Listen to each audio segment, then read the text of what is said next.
Hello and welcome to another episode of Wheel of Horror, the podcast where two best friends spin a wheel once a week. It chooses the horror film and they discuss it.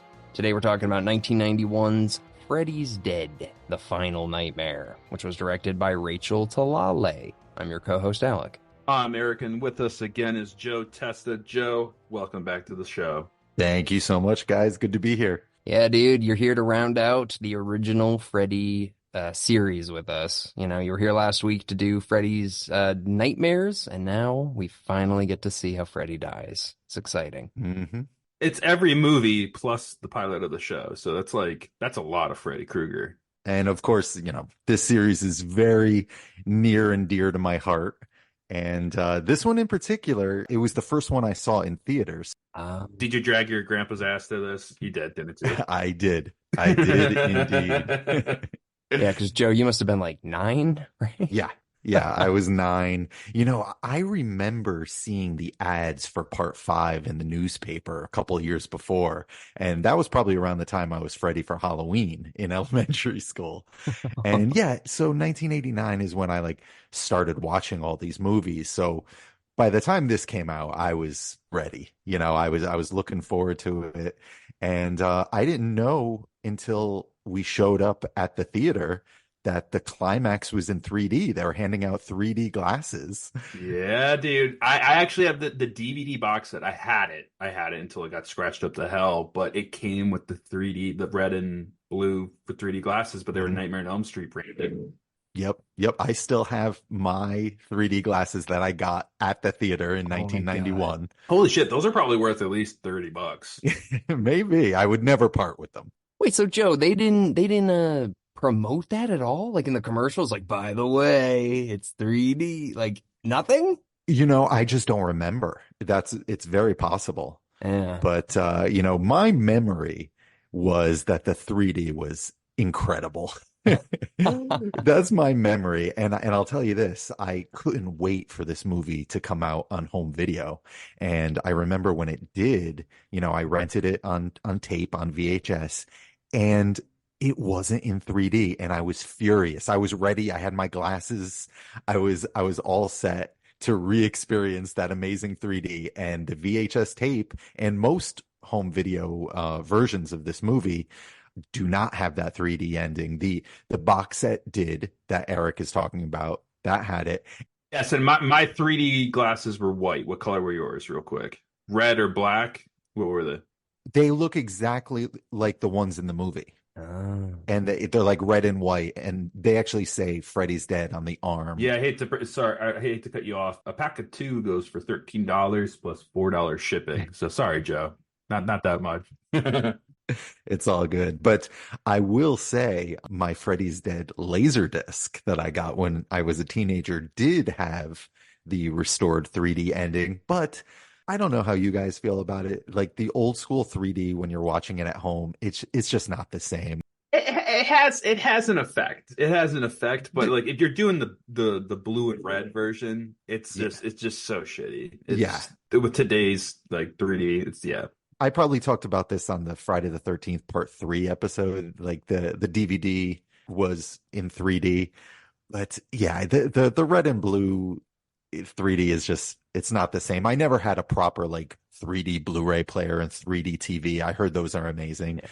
But yeah, this very old school 3D, not the best, but my memory from the theater back in 1991 was that it was amazing. Just magical 3D going on. The thing is, like, you can tell it's not real 3D because you don't need to buy a special player or special TV or anything. Like, yeah, like what you were just mentioning, the 3D Blu-ray players, the 3D TVs, like those were quote unquote real 3D. This, it's like an optical illusion. I don't know. That's all it is. But it is cool when you're like the ending scene when she's like going into the doorway with like the demon serpent things and they're moving. It was pretty cool, Joe. That was neat to see in 3D. Yeah, I mean, it certainly was when I was 9 years old. I will confess, this movie, if I was going to throw it in my rankings when I was a kid, it was probably the higher end of the middle, like somewhere around part 4. This and part 4 would maybe slug it out.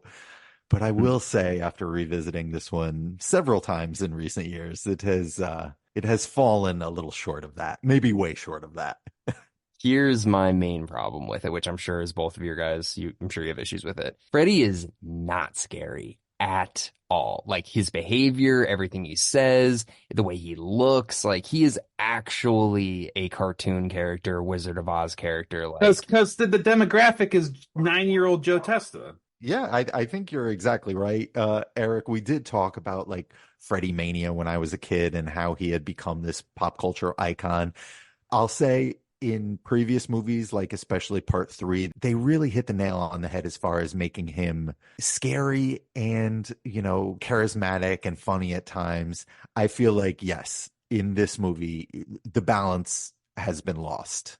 way too much. And also the gags they put him into, they're literally Looney Tunes gags. I mean, Wile E. Coyote pushing the nail bed or whatever, having character like outlines breaking through stuff. I'm like, listen, it looks cool. Like there are some actually visually like cool shots in the movie, but Jesus, they like neutered Freddy. How about when they introduce him on the witch's broom, like the Wizard of Oz? I hated that. I'll get you, my pretty. I was like, oh god, this is. Well, when you see that, it's like this is the movie we're getting, Dude, and the worst thing is that's the first line that Freddy says in the final movie. We know they're killing him in this one, we think.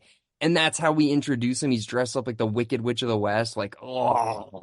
Yeah, I think they knew that time was up, on not just Freddy, but really all these characters. If you look at, Yeah. 1989 and Freddy, Jason, Michael, Leatherface, they all underperformed. And I think New Line realized that probably Freddy's main audience was kids.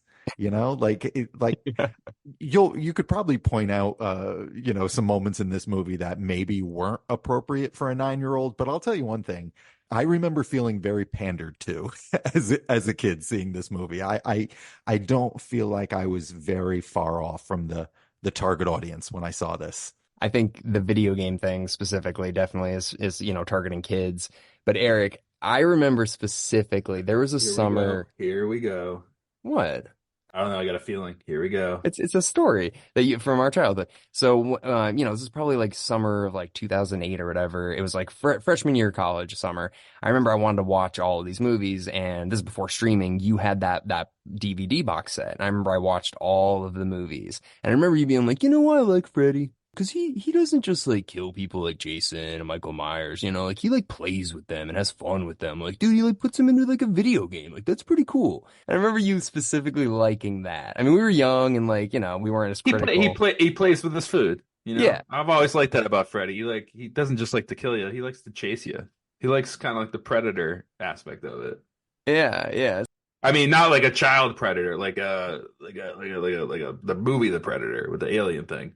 Yeah, Arnold, yeah. Yeah, just want to clarify for anyone, the government listening. I don't know. Nah, but I don't know. I just remember that specifically because, I remember I watched all of them back to back to back. You're like, are you okay? Like, is your psyche okay? Like, honestly, like back then, like you watched them, you binge watched them. So did you like have messed up dreams and stuff? No. I had seen them all before, but just never like, that back to back to back. So yeah, I saw most of them when I was in third grade-ish, fourth grade. So like around 9, Joe. So I was right around your age when I saw all of them.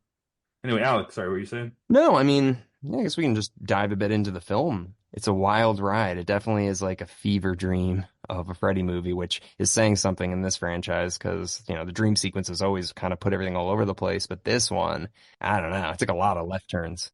I liked it. I liked how it opened, honestly. So it opens with that quote from Friedrich Nietzsche. I don't know, some Nietzsche? Philosopher or like, someone who spent his whole life, working on philosophy, and he ends up in what is this, the 9th Freddy movie, 8th Freddy movie? This is the 6th one. 6, yeah. So it's like, yeah, that's what my life's work has gotten me. It's pretty good. And the quote was, "Do you know the terror of he who falls asleep? To the very toes he is terrified because the ground gives way under him and the dream begins." Sets the scene with the falling thing, I guess. And then they give Freddy his own quote, which is "Welcome to primetime, bitch." Yeah, that's a little different. And just in case no one knew we were in the 90s now, all of this takes place while the Goo Goo Dolls song is playing, which is actually a pretty cool song. Is that the Don't Fall Asleep song? Yeah. Are you kidding me? That's Goo Goo Dolls. Yeah. They were a much more hard rock band in the early 90s. Bro, I was Googling like where the song came from. So I typed in "Don't Fall Asleep, Freddie's Dead," and the Google Dolls are coming up. And I'm like, that's not the fucking song. There's no way. And I just skipped it the whole time. So I'm looking for the song, but it was always the Google Dolls. I had no idea. It's so funny. Because I think like when they were popular when we were young, Eric, it was like, oh, we're gonna let it slide. It's No, like that no, song. but like, you wouldn't expect like I Googled "Don't Fall Asleep" and it's like, what's the song called? What's "Don't Fall Asleep" is what I typed in, and I'm like, oh, it's not the fucking Google Dolls. I want to find the real thing. It's Yeah. "I'm Awake Now" is what it's called, right? That sounds right. Yeah, it's so funny. It's to me that's fun. I don't know. Sorry.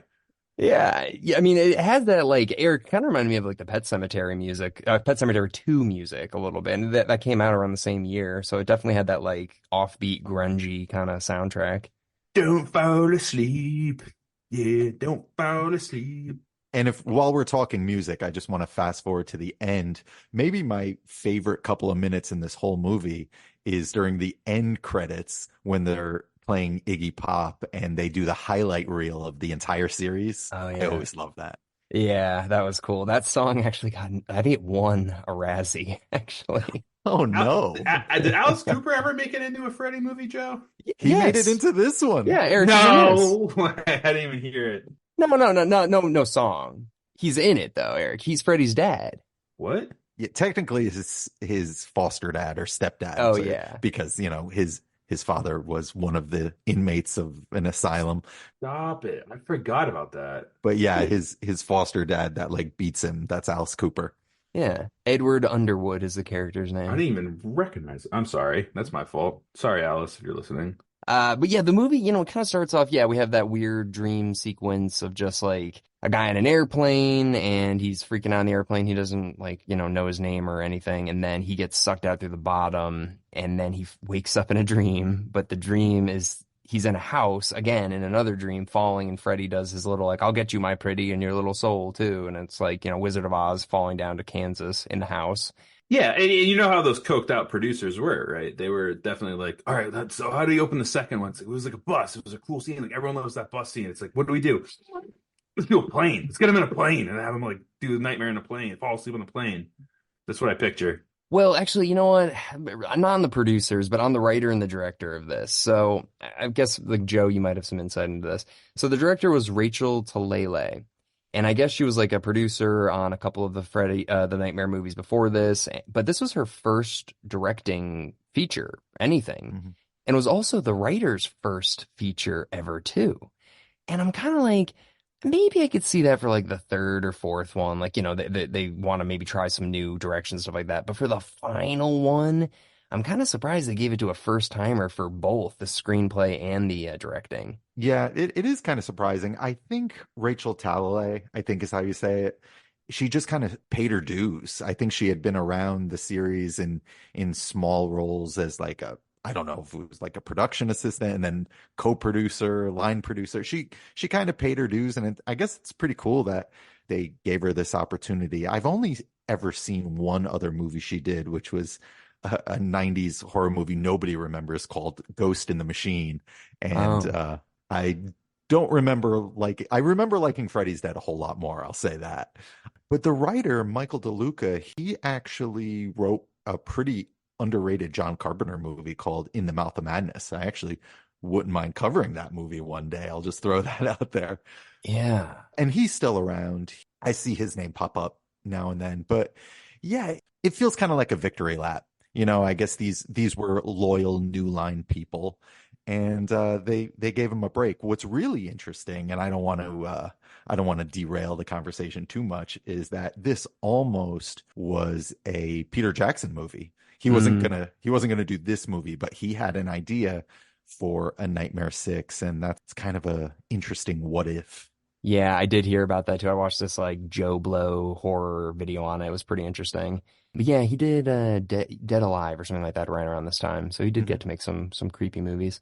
Yeah, I mean, I think it's cool. I think everything you said is accurate, and I love that, she paid her dues and all that stuff. I guess I don't know why. I would have been like, bring back Wes for the final one. If this is what in their mind was the final one, have him round it out. But again, it is cool that, first timers who were there from the beginning got to, see it into its conclusion. So the one thing that's a little weird from the beginning is it says set 10 years into the future or 10 years later or whatever. We don't know, from when or whatever that is. But it's on a computer screen, sets it in Ohio, and then it just says that all of the kids of Springwood have been murdered by Freddie, and the town is like a desolate town or whatever. I mean, that takes a lot of kind of like stretching the imagination or filling in the blanks or whatever, because like, come on. If a whole town disappeared, like the government would be there. Like there's 15,000 people in that town. I mean, I'm thinking about those palm trees in Nightmare 1, and I'm like, Ohio? But we don't have to get into that. But yeah, it is a very strange opening. And I feel like this movie just has a tone problem. I feel like, there is interesting ideas here. Like if maybe Freddie killed a whole town, like, and now Springwood is just left with these kind of psychotic adults. I don't know. I think maybe Wes Craven could have done something interesting with that. I mean, Rachel Talalay, I've heard her talk about this movie. She was very influenced by like John Waters and David Lynch. I mean, they even dropped that line in the movie. They mentioned Twin Peaks. I know. I was so happy. I caught that Twin Peaks Yeah. shout out. That was one of my notes, Alec. I was gonna yeah, Twin Peaks. I see what she's going for, but it all comes across very silly. Yeah, it's too goofy. But yeah, I did watch the segment on the Don't Never Sleep Again documentary, and yeah, she was like Twin Peaks was really popular at the time, and yeah, they say that line in the movie. And it's funny because when we covered, I think part 4 with you, Joe, they were talking about Dynasty. So it's like all these like popular shows at the time they're still referencing, which, it's kind of nice. I mean, it makes sense. I mean, this is an iconic timeline of a movie. It needs to be part of the culture. It's a culture movie. Yeah, and I think they do a good job of like shepherding this into the 90s. Like it definitely felt like they left the 80s at least, or that they were embracing that grungy Nirvana kind of early 90s feel. And the video games, like, more so, I guess. The Power Glove. Yeah. Which honestly, by this point, was a little outdated. I mean, I'm pretty sure I might have had a Sega Genesis by this point.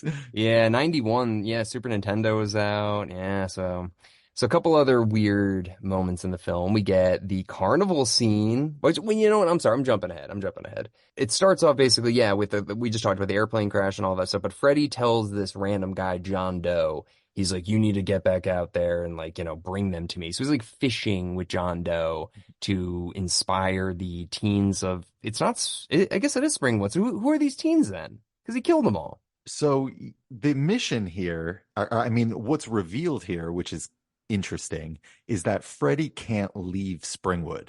Like, you have to be in Springwood to dream of Freddie, is what I think is happening here. At least that's how I always took it. And Freddie needs someone to leave Springwood and bring more teenagers back to him. Like, that's why he says, be a good little doggy and go fetch. Right. Okay.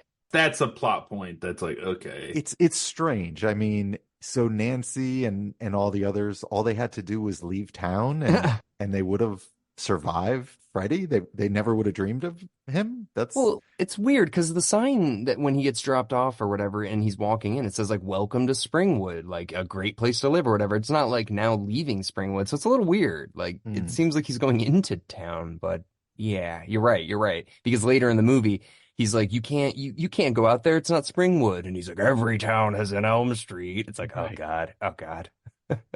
Yeah. Okay. So that clears that up a little bit more. So, so then we get introduced, John Doe gets introduced to the other characters in the film. We get Billy Zane's sister, she's cool. She's like a therapist. We get, the guy from Alien, which is really cool. He's like, I don't know, probably the only actor in this movie that actually. Yaphet Kotto. Yeah, he was great, actually. And then, then we get, what's his face? Breckin Meyer from Rat Race and Clueless. Road Trip. Clueless, too, yep. And, and then we get the other girl who's like, I don't know, she's the fighter girl, but didn't they already do that? Didn't they have a girl that was like a kick-ass fighting girl? Yeah, Kristen from part 3 kind of did that. She was more like gymnastics. Yeah. Also, that awkward, like, dojo scene at one point. Joe, you know what I'm talking about. Sure. Oh, of course. Yeah, fighting's got a theme in this movie. A lot of people like to fight. Oh, and Carlos. I forgot about Carlos, who's deaf. It's like, hey, listen, this guy's a stoner and a video game person. This person likes to fight and stuff, and this guy's deaf. It's like that's sucks for Carlos. He doesn't get any other like attributes. Those are the characters, and that's it. That's their qualities. Yeah, like literally though, it's like that's not really a quality. That's just something that happened to him. I don't know. But yeah, so they're all in this like asylum for youth or something like that. Which I don't know. Why not just bring it back to the third one and go back to the I don't know because that's in Springwood, I guess. Whatever. Yeah. So they're at this place. I mean, what do you guys think of the new characters? Yeah, probably not some of my favorites. It's interesting. I remember hearing, and I couldn't get confirmation of this, but this John Doe character, at one point, I believe this was supposed to be a grown-up version of Jacob from part five, Alice's son. Oh. Oh. And yeah, I don't know if that's true 100%, but I do find it strange that for the rest of the series, we never hear of Alice again. You know, Yep. she was the hero for two movies in a row and actually survived. And yeah, we never hear from her again after part five. So that would have been maybe a cool bit of continuity to keep going. Dude, I just gotta say, like, I hated that so much that they don't at least address her or anything like that. Because, like, Halloween 6, yeah, it has a lot of flaws or whatever, but at least they wrap up the Daniel Harris character in the beginning. They, like, kill her off or whatever. So you're like, all right, well, all right, that's what happened, I guess. This one, there's like, yeah, whatever. She's gone. Never talk about her again. Hate Yeah. that. Yeah. So then, yeah. So then they go to the carnival basically, and the carnival scene's pretty freaking weird. Like that felt like kind of like a Twin Peaks wannabe, weird, quirky scene. We get Roseanne and Tom Arnold making little appearances. Mhm. Kind of. I mean, yeah, they do, and that's like, I mean, Roseanne was super popular at that time. I don't know why they're in this movie though. Like, why then? Yeah, I have no idea. Yeah, they were. I mean, Roseanne especially she was a pop culture icon right up there with Freddie at this time. But yeah, why they show up, I have no idea. Yeah, so that scene is just super all over the place, and yeah, then they just what the hell happens at the carnival? Because then they split up, but I can't remember what causes them to split up. Someone die? I don't remember. They make a few stops and they discover that Freddie has a long lost child, and John Doe believes he's Freddie's son, and that's why Freddie hasn't killed him yet. Yeah, okay. I think I heard this in some video I watched or whatever, but this is a question that I was like, yeah, that's a good point. Wouldn't you think that in all of the other movies where they're researching Freddy and they're trying to find out all this shit, they'd figure out that he has a son or daughter and used to be married and all this shit? Like, nobody ever figured that out? I mean, that's got to be like public domain knowledge right there. Absolutely. Yeah. Unless they were put in witness protection, which clearly they weren't. He killed his wife. Yeah. This movie isn't terribly concerned with continuity. I will say something that I always found very strange about this movie is that they seem to imply that Freddie lived in the Elm Street house, that the Thompson house, Nancy's house, Oh, which yeah. is very strange. And all I could think of was that house is so associated with Freddie that they're just like, oh, whatever, nobody's gonna care. Oh, whatever. Was that house built on top of Freddy's house, though? Because didn't Freddy's house burn down? No. It was said that Freddie was burned in his boiler room. Yeah, and they got rid of that too, kind of, because now his creepy dungeon thing was in his basement, not in the boiler Yes, room. So it's like, what the fuck right. are they doing? Yeah, I mean, yeah, like I said, I don't think they're terribly concerned with continuity. I feel like fans over the years have tried to reconcile all this. Yeah, me being one of them. Yeah, I mean, I remember somewhere I read something that they tried to retcon and say that, oh, maybe Lieutenant Thompson moved his family into the Kruger house to help people forget. And I'm like, okay, that's something. But isn't that what makes these movies fun? Is that it's so all over the place? Oh, sure. I mean, you could do that, and we have done that with, the Friday the 13th movies, and you can do that with the Halloween movie. It's all a mess, and it's all in good fun as far as I'm concerned. Okay, well, two things then, because it is weird that like they're not concerned with continuity, but then they are at certain other times. Because like later in the movie, he's cutting off his fingers and he's like remembering how he was defeated specifically in each of the previous movies. And I'm like, okay, well, that's pretty cool. They're like acknowledging all of that. And then, the son of 100 maniacs, we get to see like his backstory. That's continuing from the third one. So I'm like, okay, well, they're definitely carrying over some things, but they're just, I don't know, it's annoying. Okay, this scene though, god damn it, in the school, when they go into the school, Billy Zane's sister and the John Doe guy, and then that teacher is just like, in 1492, Freddie sailed the ocean blue, or like whatever. I was like, Yeah. what are we doing? What are we doing right now? Like, so what are they implying that Freddie's what, like, Freddie was on what is the Mayflower, or what the no, hell is it's the that called? Pilgrims. The Santa Maria. Yeah, the Nina, the Pinta, and the Santa Maria. So were the demons like from Europe and they came across to America? Like, what are they trying to imply, Joe? What do you think? What do you Oh, I've never given it that much thought.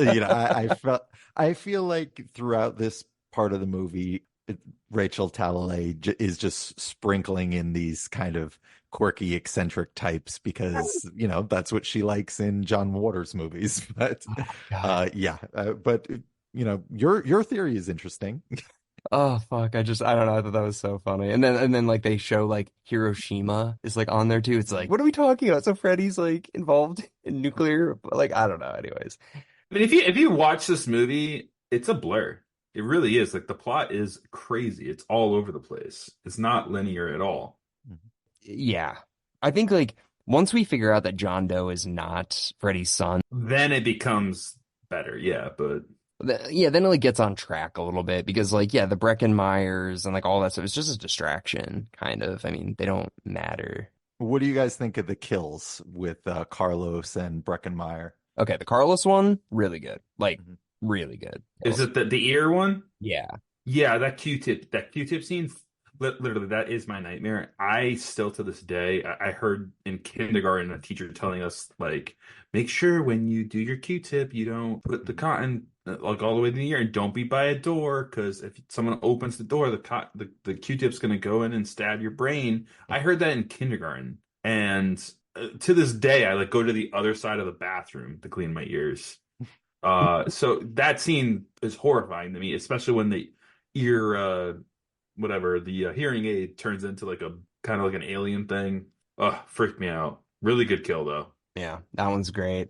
Breckin Myers one, pretty lame. I mean, with, like the sound effects. I mean, Dude, it's a kill. It's a iconic kill. There's no doubt. he's like boingy, boingy, boingy, doink. It's like Doink, smack. doink, Like, doink, dude, doink. it's Yeah. yeah.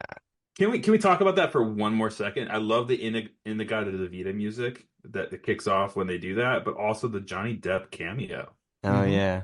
That was, I mean, so Joe, maybe you can help drop some knowledge. Is that a commercial that they just like edited, or did Johnny Depp actually do something for these movies? Yeah, I think that was done especially for this movie because Robert You Englund think Depp did this? Yeah. yeah, absolutely. And Freddie shows up in the same frame as him pretty much. So yeah. I don't think it was one of those anti-drug commercials. Yeah.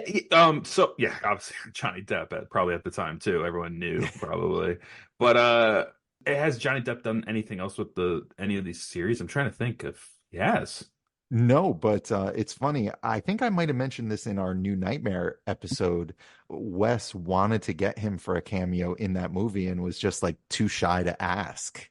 Yeah. New Nightmare or Yeah, for New Nightmare. They wanted him for like the funeral scene. And Wes just never asked him because he was like too embarrassed.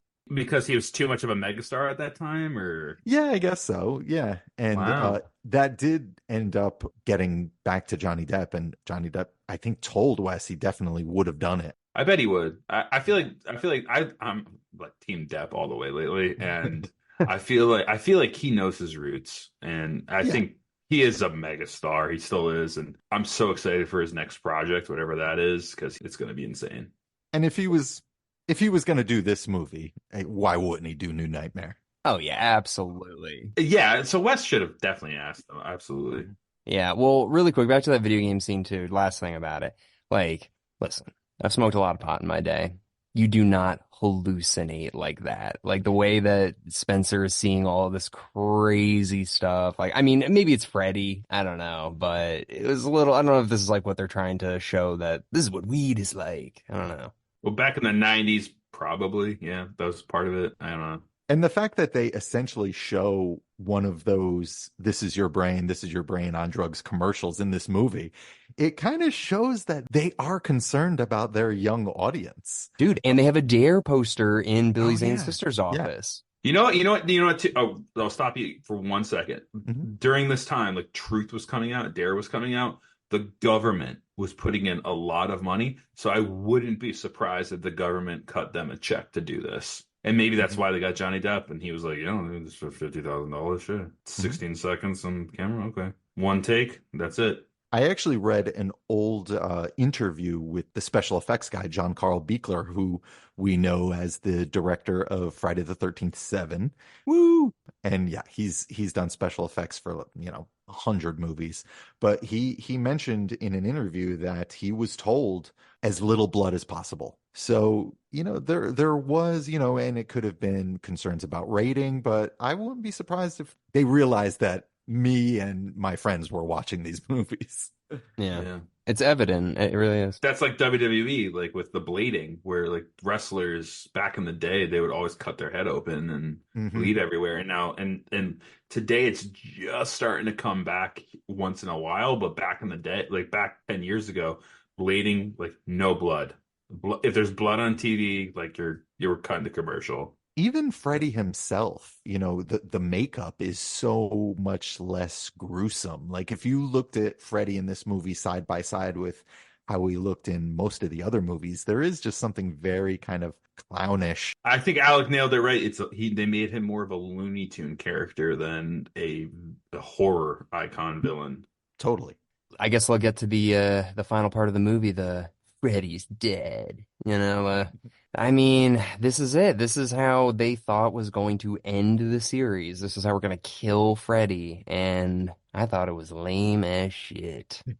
Pretty bad. They might as well have done like a Through the Eyes of an Angel and like done like all these flashbacks of all the other times he was dead. I don't know. It was just bad, man. I agree, Alec. I wish we did get a little bit more of the backstory. I thought some of that stuff was interesting. I mentioned in our Freddy's Nightmares episode, like I always thought that would have been an interesting movie, really diving deep into, the trial and who Freddy was before he was murdered. And we touch on that here. And I wish there was a little more. But yeah, if you're talking about the climax itself, the big fight. Oh man. I mean, I remember liking it as a kid, but it doesn't compare. As a kid and hearing Freddie go, "Kids, am I right?" Oh, and like, brutal. Oh, gag me Brutal. with a spoon. Yeah. I mean, if you go back to like we talked about the Dream Master, like that whole fight with Alice, and then when he's vanquished by all the souls coming out of his body, I mean, yeah, like this just doesn't hold a candle to that. I agree. It's like the worst of all of them. I don't know. Yeah. I mean, even part 5, which, has its issues and gets kind of a bad rap. I mean, at least that movie is like has incredible production design and has this kind of gothic atmosphere, which I appreciate. Yeah. I mean, just none of that here. Yeah, it's a little sad. But overall, I mean, yeah, it's not one of the better ones. Can I walk you through the stats real quick from the first one? This one?